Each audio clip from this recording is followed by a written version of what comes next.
My name is Luca, and today I'm gonna show you how to make spaghetti carbonara. But not spaghetti carbonara, the real spaghetti carbonara, how we do them in Rome.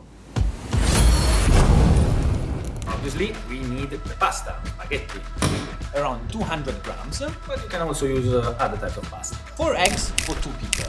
Pepper, guanciale, the cheek of the pork and not the pancetta or the bacon. I don't recommend this. Guanciale because it's fattier and it releases more juices. It will give a better flavor to the pasta. Pecorino. If you don't find pecorino, you can replace it with parmigiano. Now let's open the eggs. Only the egg yolk for this. So we have the pecorino, but we're gonna need a bigger bowl. Mix the egg yolk with the pecorino. By now, your guanciale should be nice and crispy.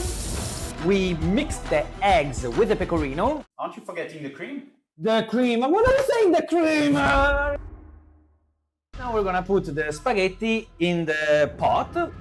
Just make sure you have enough water so that the spaghetti are completely into the water. Now, after the pasta is ready, after 10 minutes, you should have nice pasta al dente. Make sure you put it from the pot directly in the pan. And then you put your cream that we made with pecorino and eggs. So now we are doing the so-called risottatura. We are incorporating air into the pasta so that the cream becomes even more creamy. Look at this. Fantastic. It's all egg without using cream. We do a nest. Go with the nest from the pan to the plate. Et voila. My name is Luca, and this is how we do carbonara in Rome.